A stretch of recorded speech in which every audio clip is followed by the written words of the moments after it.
What's up guys, it's Will here, back again, and today I'm here to talk to you about what happens when Hot Toys collecting goes wrong. Hot Toys can be a joyous, exciting thing to be in as a hobby, but what happens when things don't go your way? Guys, before we get started, make sure to click that like button, make sure to click that subscribe button, and make sure to click that notification bell so you are notified when content goes live on this channel. That said, let's talk about the bad times, because sometimes it do be like that.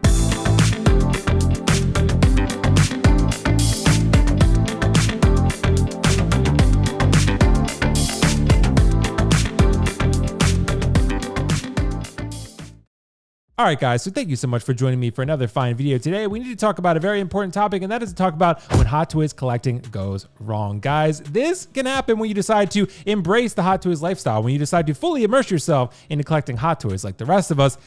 Things can go wrong. And this isn't to say that most of the time things don't go right, because they do. Things do go right when you make good decisions, but sometimes, inevitably sometimes, you will make bad decisions. And we're gonna talk about what those probably will look like. Because at the end of the day, Hot Toys collecting is simply another facet of life. It's another facet of life where you have to jump over an obstacle, overcome a mistake, learn something, and grow, and do something better the next time. Sometimes you buy from Toys Wonderland and then you don't do that thing again. Guys, before I get myself into trouble, let's get into the rest of the video. Let's talk about what really can go wrong when collecting Hot Toys. So the first thing I want to discuss in this video is one of the worst things that can happen to you as a Hot Toys collector, and that's when the final product comes out looking very little like the prototype. You may be asking yourself, what are prototypes in the first place? Prototypes are really just the initial model of a figure. So they can vary in quality, with some looking truly exceptional and some looking solid to good. Rarely, if ever, does a prototype look ass when it's painted by the Hot Toys master of paint and coin, JC Hong himself. The dude is just that good. But when figures start being produced in the factories, there is often a decline that occurs, because this is when Hot Toys needs to create a final mold that can be used for production, and a loss in quality often does occur. Rarely do the costumes and the accessories experience a noticeable downgrade from proto to final, but head sculpts themselves, yeah, those can decline from time to time. This is really important to note, particularly for newer collectors, and I think most collectors will be fairly lenient nowadays, accepting somewhere between like a 5 to 10% decline from proto to final, but beyond that, you're testing dangerous waters. Beyond that, collectors pull out their pitchforks and start typing with them. A few notable examples of prototypes gone wrong include Avengers Endgame Loki without his helmet, Tobey Maguire's Spider-Man, Cable from Deadpool 2, Captain America Infinity War, and Obi-Wan from Episode 3. And this is a really important thing for collectors to remember, particularly newer ones, because sometimes you were enticed by that prototype. You looked at that photograph photo, it was really well done. Maybe you looked at JC Hong's Instagram and that prototype sculpt was looking fire. But then the final product comes out and you know what? You're just not thrilled with it. But sometimes, you know what? It looks almost indistinguishable from the prototype and it looks almost just as good to the untrained eye. It really can go either way. More often than not, the head sculpts are very good, but sometimes it's important to remember they don't always come out like bangers like they're originally shown to be. And the second thing I want to discuss today is Hot Toys teasing figures that will never see the light of day. Hot Toys has a nasty habit for teasing figures and dioramas and even vehicles that will never see the light of day. I cannot think of another collectible company that does this, and it's a really bad business practice. It's very disheartening when Hot Toys teases a product simply as a flex, knowing they have no intention of releasing it. Many Hot Toys products have been teased at various cons and other events over the years, and collectors have gotten really excited about what they saw, and then collectors got disappointed at what they didn't see: a pre-order button. Hot Toys has teased the 2022 Batmobile, Corvus Glaive, a Millennium Falcon cockpit, Baze Malbus, a Jedi Starfighter, the N1 Starfighter, and so much more. This creates distrust between collectors and Hot Toys because collectors can't believe what they're seeing. Is this exciting new collectible simply a flex, or does it actually have a chance of ending up in my collection room?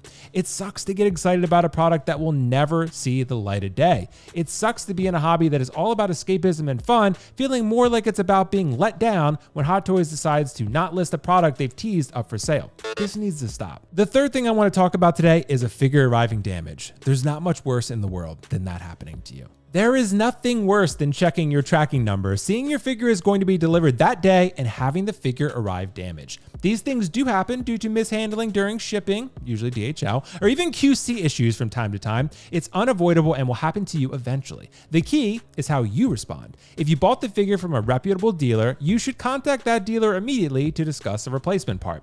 This is all the more reason to ensure that you're buying from dealers that are going to have your back when issues inevitably arise.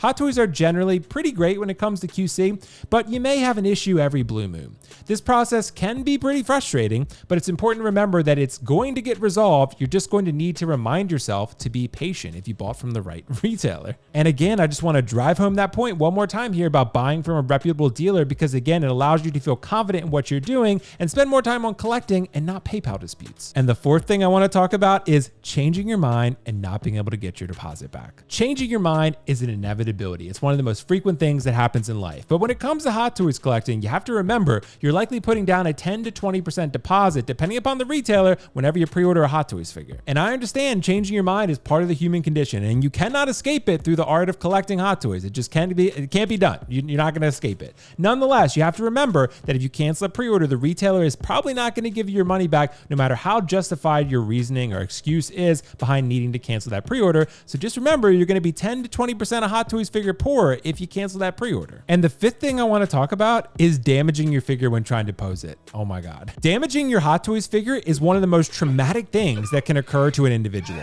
There are many ways it can be done, and each of them is equally as damaging to a collector's psyche.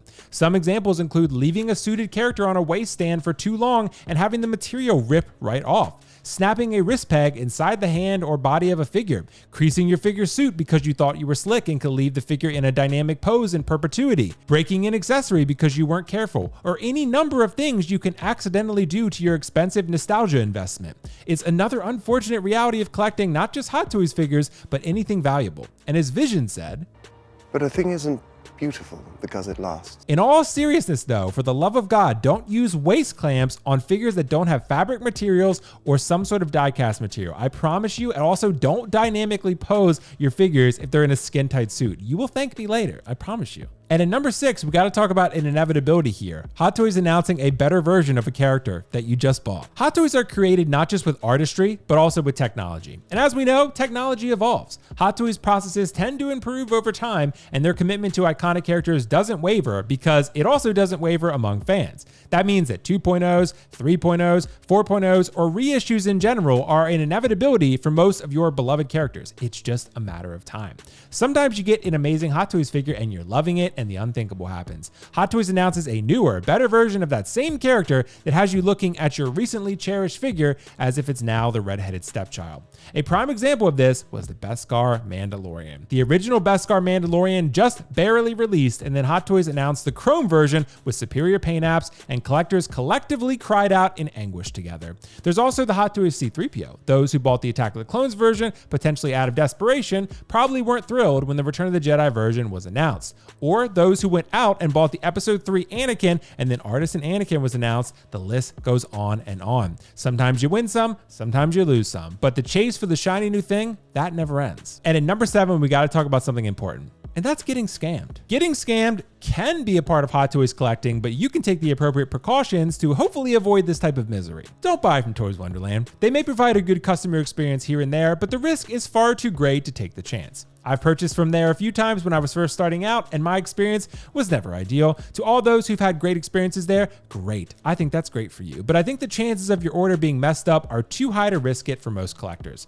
I'd also advise being careful when it comes to buying from fellow collectors. You can always ask for references, additional photos, even videos to ensure what you're buying is what's been described. You can always mitigate these issues by buying from reputable dealers. Once again, I sound like a broken record, but you should always do your own research to figure out who you feel most comfortable buying Hot Toys from. And the 8th thing I want to talk about is cutting corners, for whatever reason. Another frustrating aspect of the Hot Toys collecting experience is when Hot Toys cuts corners and doesn't deliver their best for whatever reason. Cutting corners happened when Gore got visibly jointed arms. Hot Toys didn't bother to give Valkyrie seamless shoulders. When Toby's mask had a big old stitch and a neck seam in it, Hot Toys said, let's ship the fucker anyway. And when Loki's hairline receded into phase 1, they shipped him out regardless. My point being, not every Hot Toys figure has the full might of Howard Chan behind it. Some of them are deemed good enough and shipped out the door, which can be frustrating when we all know how excellent their work can truly be when they give it their all. Most Hot Toy figures come out amazing, but sometimes corners are cut and collectors are forced to settle like men on a dating app. And the 9th and final thing I want to talk about today are community debates, because those do occur. You know, in life, sometimes people fight. Sometimes people fight about things that don't even matter. Well, in the Hot Toys community, sometimes people fight